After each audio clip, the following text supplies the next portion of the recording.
Welcome back दोस्तों, मेरा नाम है नईम दुलकावाला और आज मैं बात करने वाला हूँ कीटोजेनिक डाइट के बारे में।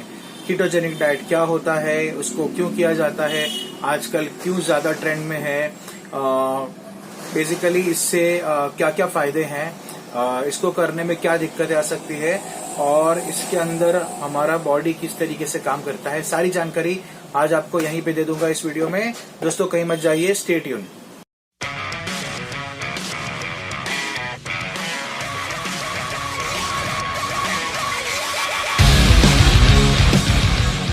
फ्रेंड्स, तो सवाल नंबर 1, कीटोजेनिक डाइट क्या होता है। कीटोजेनिक डाइट काफी हाई इन फैट होता है, बहुत ज्यादा फैट का इस्तेमाल होता है, मॉडरेट प्रोटीन उसमें लिया जाता है और बहुत ही कम कार्बोहाइड्रेट उसमें यूज किया जाता है। हम अपने डाइट में उसको बहुत ही कम रखते हैं। बेसिकली कीटोजेनिक डाइट कुछ बीमारी में, जैसे कि एपिलेप्सी है, बच्चों की कुछ बीमारियों में लिया जाता है, जिससे काफी फायदे होते हैं। और अभी जैसा ट्रेंड चला है कि बॉडी बिल्डिंग में या वेट रिडक्शन में भी कीटोजेनिक डाइट का काफी हद तक इस्तेमाल होने लगा है। तो क्या है कीटोजेनिक डाइट, इसके बारे में बात करते हैं। तो होता ऐसा है फ्रेंड्स कि जब आप कार्बोहाइड्रेट का इस्तेमाल कम करते हैं और अपने एनर्जी सोर्स, मतलब जिससे आपको एनर्जी मिल रहा है, कार्बोहाइड्रेट से स्विच होकर जब आप कीटोजेनिक स्टेज में जाते हैं तो आपका बॉडी फैट को एज अ फ्यूल इस्तेमाल करने लगता है और आपकी बॉडी में एक कीटोन्स करके कुछ एलिमेंट जो है वो आपके ब्लड में इंक्रीज होते हैं और वो आप जिसको कीटोसिस बोलते हैं। और वो जब आपकी बॉडी के अंदर बढ़ते हैं तो आपकी बॉडी फैट को as a primary source of energy इस्तेमाल करने लगता है, जिससे कि आपके ब्रेन को ज्यादा से ज्यादा एनर्जी मिलती है और आपके मसल टिश्यू भी एज अ एनर्जी सोर्स आपके फैट को इस्तेमाल करने लगता है, ना कि आपके ग्लाइकोजन को। क्योंकि आप ग्लूकोज कम ही ले रहे हो तो जो फैट है वो फिर प्राइमरी सोर्स हो जाता है। तो क्या होता है जब आप कीटोजेनिक स्टेज में पहुंच जाते हैं। दोस्तों सबसे पहले तो ये जानते हैं कि कीटोसिस क्या होते हैं। कीटोसिस 3 तरह के सब्सटेंस हैं, जैसे एक है एसीटोन, दूसरा है एसिटेट और तीसरा है बीटा हाइड्रोक्सी ब्यूट्रेट। ये 3 सब्सटेंस जब आपके ब्लड के अंदर घूमते हैं तो आपका बॉडी, आपका ब्रेन उसको एज अ एनर्जी सोर्स इस्तेमाल कर सकता है। तो जब आप लो इन कार्ब्स लेते हैं, ये 3 जो सब्सटेंस हैं, ये कीटोन्स, वो आपको एनर्जी प्रोवाइड करते हैं और ब्रेन, आपके ब्रेन को भी मिलता है और आपके बॉडी इसको इस्तेमाल करता है। लेकिन तब जब आप बहुत ही कम कार्ब्स अपनी बॉडी में, अपने डाइट में डाल रहे हो तब। सो फ्रेंड्स, प्रोटीन के बारे में भी कहा जाता है कीटोजेनिक डाइट में प्रोटीन भी हम ज्यादा नहीं खा सकते, क्योंकि अल्टीमेटली प्रोटीन भी कार्ब्स में कन्वर्ट हो सकता है।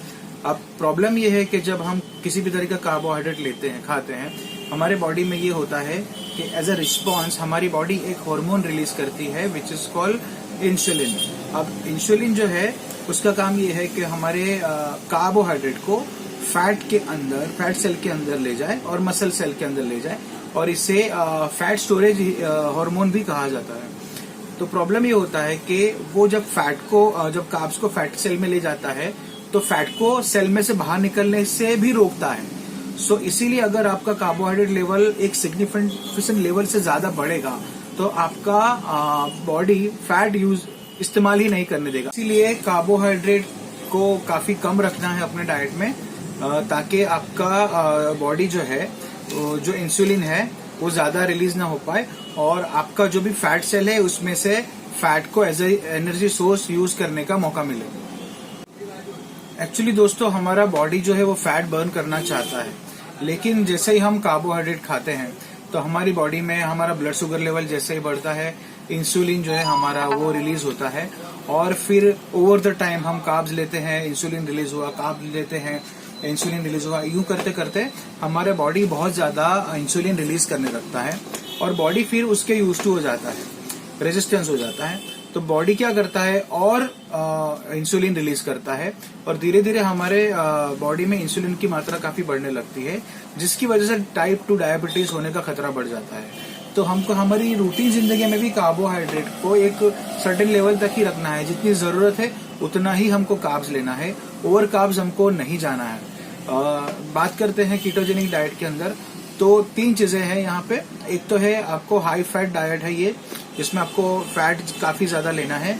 दूसरा है इसके अंदर प्रोटीन जो है वो मॉडरेट लेना है, जैसे कि बताया कि अगर प्रोटीन भी हम ज्यादा खाएंगे तो वो इट कम्स टू कार्ब्स में कन्वर्ट हो सकता है और वो आपके कीटोजेनिक स्टेज में आपको जाने से रोक सकता है।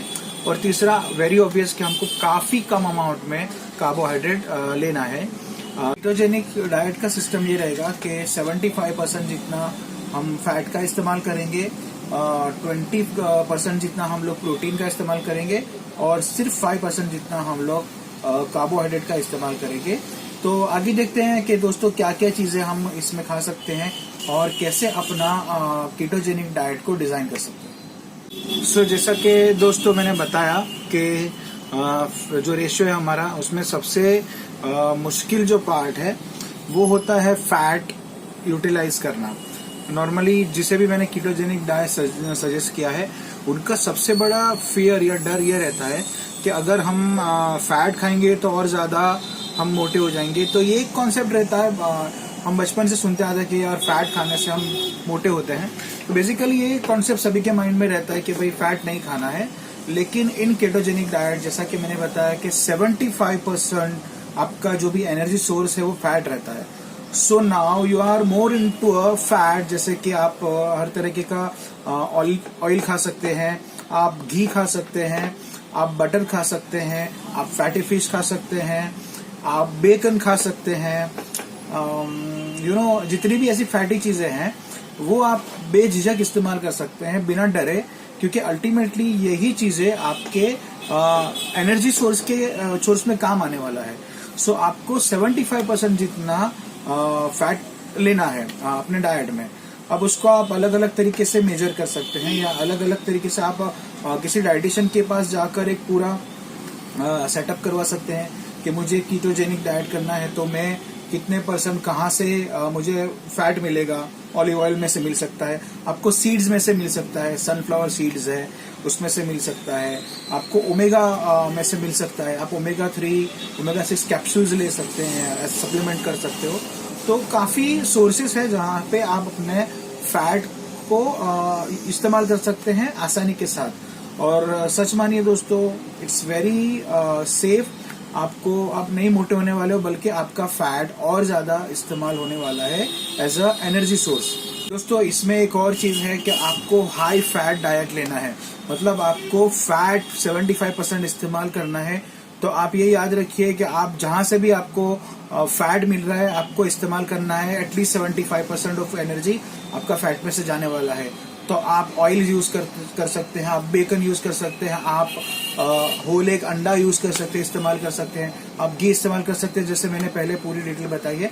तो आपको फैट के ऊपर पूरा, अगर आप अपना ग्रोसरी लिस्ट बनाते हैं, आप क्या क्या खाने वाले हैं, तो उसमें ज्यादा फोकस आप फैट पे करेंगे। बटर लेना है, आप बटर खा सकते हो। तो जितने भी फैट सोर्सेज हैं अच्छे वाले, वो आपको इस्तेमाल करने हैं। So be focus on your fat percentage, आपको 75% फैट लेना है। एक और चीज का ख्याल रखना है दोस्तों कि आपको प्रोटीन का ज्यादा इस्तेमाल नहीं करना है।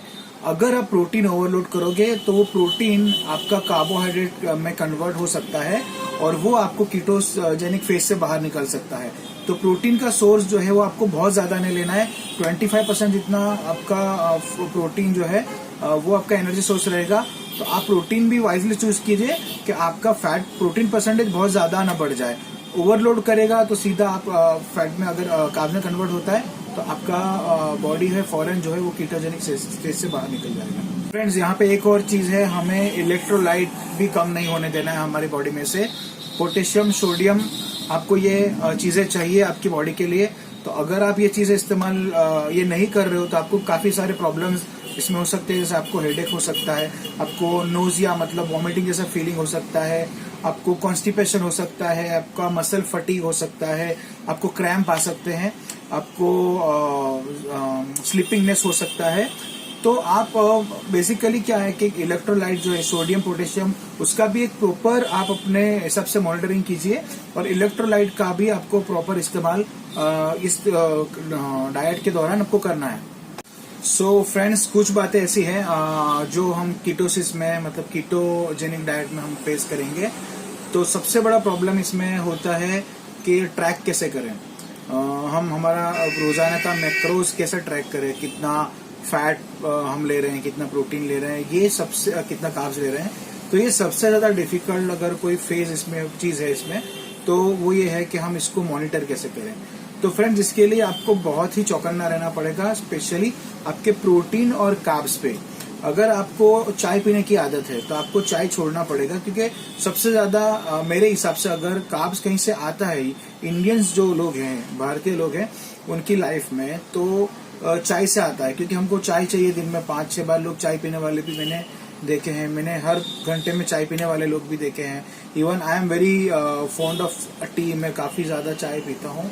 सो जो लोग चाय का इस्तेमाल ज्यादा करते हैं उनको बहुत चौकन्ना रहना पड़ेगा, क्योंकि कहीं से भी कार्ब्स आ सकता है। इवन आप जो हर्ब्स इस्तेमाल करते हैं उसमें से भी कार्बोहाइड्रेट आ सकता है।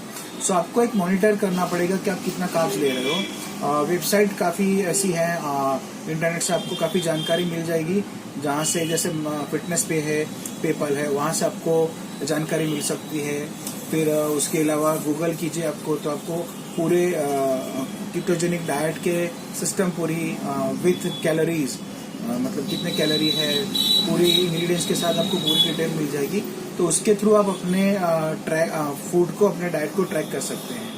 दूसरी एक चीज है, वो बहुत जरूरी है जो कीटोजेनिक डाइट में, और वो है पेशेंस, मतलब सब्र।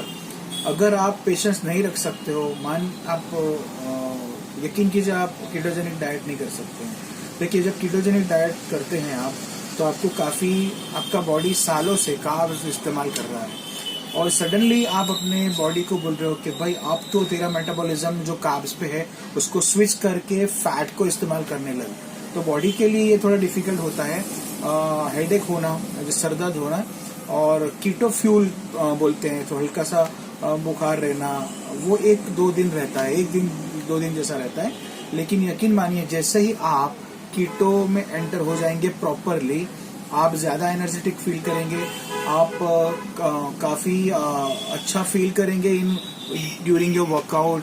आपको एक अलग तरीके का फीलिंग आएगा, जिसमें आपको वो जो फेज आपका जो 2 दिन का चल था, उससे आपको छुटकारा मिलेगा। आपको वर्कआउट करने में, आपको रूटीन लाइफ में बहुत मजा आएगा। दोस्तों, कीटोजेनिक डाइट में सबसे इम्पोर्टेंट चीज अगर मैं मानता हूँ तो वो पेशेंस है।